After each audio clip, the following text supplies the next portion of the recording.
so I have to keep this very general, but must share. Also, please keep in mind I was 22 years old, not even out of grad school when all this went down. I'm a therapist, and while I was in grad school, I began an internship that provided group and individual counselling to a halfway house. This halfway house was run by a church and their well-meaning congregation, but it was a bit of a mess. After several months of working for them, I got a phone call from the house parent that said none of the residents were willing to attend group sessions if their new housemate would be involved. The house parent made some comments about typical house drama, so I wasn't too worried about it. I just told them to go ahead and bring the residents to the clinic, and I would work with the new housemate privately to figure out what was going on. I met with the new housemate first, and they seemed a bit reserved and untrusting, but nice. When I asked about issues in the house, they gave a small curved smile and raspy chuckle/scoff. I pushed them a bit further, but all they would say was that the others were scared.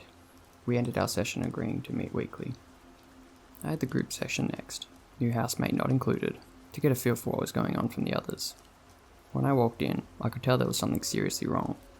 Their faces looked terrified, their general appearances were dishevelled, and they were all looking anxiously around at each other.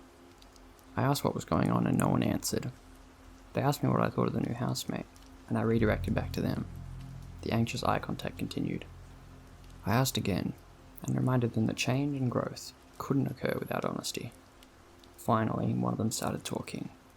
Here's the story from that perspective. We were told that we were getting a new housemate, that we weren't supposed to have much interaction with, and that they wouldn't be there long. No one would give us any info about why the new housemate would be getting the only private bedroom, or they wouldn't be participating in classes or group activities. They just told us to leave them be. This went on for 2 weeks. Then they started letting the new housemate hang out and participate in things. They would make some strange comments that would make us uncomfortable, but we would just ignore them. They wouldn't sleep. They would always leave their bedroom after they thought everyone was asleep, go into our rooms and check to see if we were actually asleep by holding their finger under our nose. Then, they would leave and walk through the backwoods. They would always be back in the morning, and we would tell the house parent, but would be told to be quiet and not talk about this with anyone. One night after dinner, we turned on the ID channel, and the new housemate was watching with us. A few minutes into the episode, they got up and walked into the woods. Usually they did this super late at night. A few minutes later, we heard it. Their name was in the episode. We couldn't be sure, so we went on the computer and checked, and saw that they had tortured and murdered several women. There's more details to the story I can't share, but needless to say, my new client was a convicted serial killer that raped, tortured, and murdered at least 3 women in our area.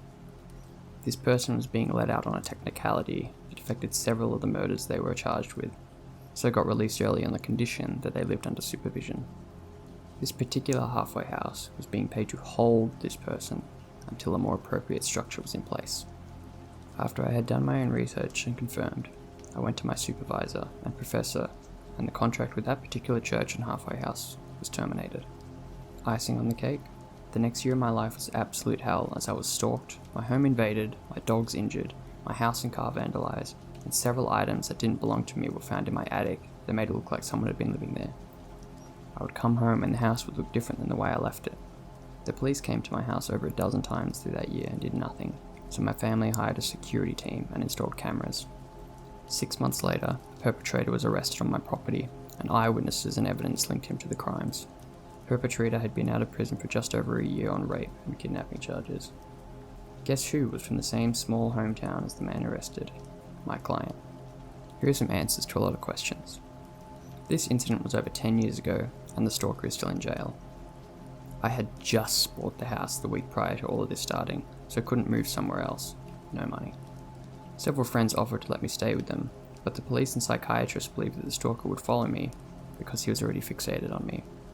I have no idea if that's how it works, but I listened to them. My brother, dad, and several friends rotated staying over with me for several weeks. There was no evidence of a connection between the stalker and the serial killer, but my brain sometimes begs me not to believe that. I lived in that house, alone, for another 3 years, then got married, and lived there for 2 years with my husband. I never felt at rest in that home, obviously. We own a new home now, and with the help of lots of dogs, cameras, home security, and a great therapist, I'm doing great, but I have severe night terrors from PTSD.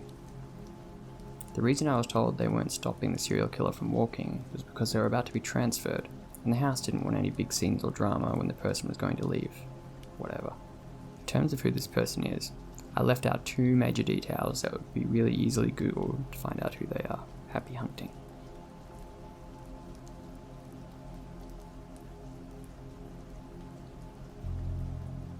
Hello. I, 27-year-old female, am married to my husband, 31-year-old male, and we have two children. Isaac, 8-year-old male, from my first marriage, and Tiana, 5-year-old female, with my now husband. I'm very distraught right now, because I have been seeing this woman almost everywhere I go. I have no idea if this is happening by coincidence, and I'm trying to be calm as I write this. I'm also not great with English, as it's not my first language. This whole situation started around May 2022, where Isaac and I were at the local park just doing our own thing. My son was just playing with some other children at monkey bars when I saw this woman approach me. She had red hair, pretty sure it was natural, and her face seemed tear-stained. I became concerned as I thought she was crying. I proceeded to ask her what was wrong, and if she was alright, but she kept staring at my son. The more she looked at him, the more she sobbed. Then, all of a sudden, she sprints to him, running and screaming, "Michael!" She kept calling him that, and it freaked me out. I mean, she was running to my kid and calling him a different name. My son and the other child got scared, and I approached them before she did, as I was faster than her. I then screamed at her to get lost, but she just stood there as I held my son. She seemed pretty enraged. She then muttered some things, but I could not hear her as she stomped away. The other child's father and I talked for a bit, and he seemed alarmed by what happened. He predicted that she was probably a grieving mother, and that my son looked like the child she lost. I was still disturbed, and took my son home. Since then, I'd been afraid to take any of my children to any public areas, despite my husband's reassurance. Skip to June 2nd, 2022. I get a call from my school stating that a woman, who was new volunteer for lunch duty, kept mentioning that my son was her Mikey Bear, and that she has been looking for him for years. They told me that another volunteer who had been working with her reported this. I was scared as hell, and I acted immediately by signing my kids out for the day. When I called the school the next day, I was informed she was no longer there, so I became pretty freaked out. Skip to last week, July 13th, 2022.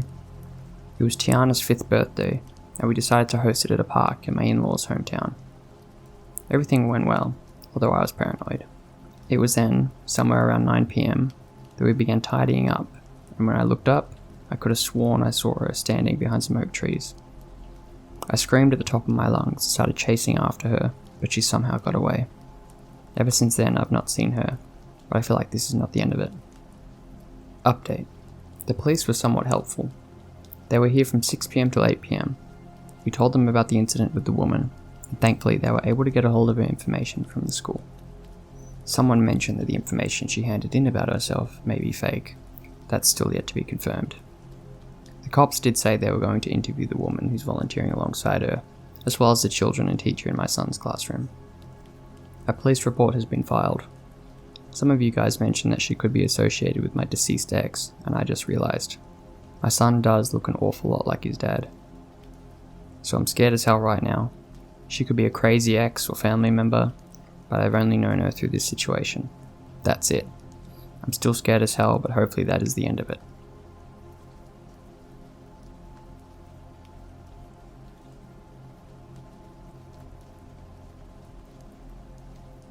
I made this friend on Reddit, Carl. I suppose it's risky posting this because Carl could still be on here, but I actually don't care. This is a new account anyways. I met Carl because we frequented the same subreddits and always bumped into each other in threads. I used to be an active Redditor, now I'm just a lurker. Carl private messaged me drunk one night, saying he needed a friend but had no one else to talk to, that he needed to vent about some shit in his life. I obliged, and we became friends. Then we became pen pals. We just email every day or message on Discord. We talked about all kinds of stuff. We vented a lot about our lives and personal situations. As far as I knew, Carl was a couple of years older than me, originally from Russia but living in Colorado, had a child and a girlfriend. He posted pictures of himself on various subreddits, and also on the genealogy subreddit with his DNA results. This is important later. Carl started getting mad if I didn't reply quick enough, or acting weird. Other than that, things were fine. He loves drama, and loves talking shit about people, so we would do that a lot. I also noticed he was extremely paranoid about many things, but I didn't take it too seriously. I made a subreddit based on 2007 LiveJournal, where we basically shit posted, and we post stories every day. This other person joined us, John, who apparently was already online friends with Carl. They claimed they went to the same high school, and randomly found each other on Reddit. It had been about a year of friendship at this point. I noticed that some of Carl's stories weren't adding up, and neither were John's. Something seemed a little off, but I didn't know what. We continued being friends. We were very close to Carl and John. However, I lied a little bit to them. I didn't give them my real name. I said I lived in Wyoming, even though I don't. I looked up information about a city in Wyoming to claim that I lived there. Other than that, everything I told them was true. I was just concerned about privacy. For some reason, I didn't want them to know exact names and details. Carl was creepy sometimes, because he would look at Remove Reddit, or this other website to see shit I posted then deleted, and then ask me why I deleted it. I got increasingly suspicious. I sent a link to a Facebook meme to Carl and John. However, you can only see the meme if you join the private group. John ended up joining the group, and I found his real Facebook. I found out John lived in New Hampshire, not Colorado. I messaged him and asked him if he really went to school with Carl. He claimed he did. I asked him not to tell Carl, but apparently, he told Carl I did this. I forget exactly how this went down, but I sent a picture of an art piece I did to Carl. In the background is my cat, with her tag visible. Carl blew up the photo and zoomed in, saw my mother's phone number on the tag, used Spokeo to find her, then found her Facebook, then found me. This is part of why I deleted Facebook. Carl then confronted me saying he knows I don't live in Wyoming. He knows my real name and my address from looking up my mum in Spokeo. He asked why I lied and tried to guilt trip me for lying to him. He said tracking me down was revenge for trying to track John down, but later claimed the revenge thing was a joke. I was so creeped out, but I continued being friends with him. I tried asking if he wanted to Skype or talk on the phone since it had been so long and we'd never tried that. He made up excuses as to why he couldn't do it. One night he eventually broke down and said, "I have something to tell you." It took days of prying to get him to actually tell me. He finally told me that his name is not Carl. He's not from Colorado. He has a kid, but she's older than 3 like he said before. The pictures were not him. Most of the details about his life were fake. Most importantly, that he's not even Russian, so the DNA test posts were fabricated. I'm not even sure whose they were, in that case. And John? He didn't go to Carl's school. He and Carl met on Reddit, and they never knew each other in real life. For whatever reason, John lied for Carl to me. John also helped Carl blow up my photo in order to track me down. John's real name was John, and that was indeed his real Facebook I found, but Carl would not budge. He would not admit who he really was. Carl started joking that he knew everything about me, but I knew nothing about him, and that he was going to message my girlfriend or mother and tell them some lies about me. Immature jokes, not serious blackmail. I eventually ghosted him, and as far as I know, he never messaged any of my family or girlfriend. He never shipped anything to my house, we just never spoke again. Creepy encounter just because I think it's creepy as fuck that some stranger out there knows all about me, but I know nothing about them. I'll never know who Carl really was. His original Reddit account has been inactive for over a year.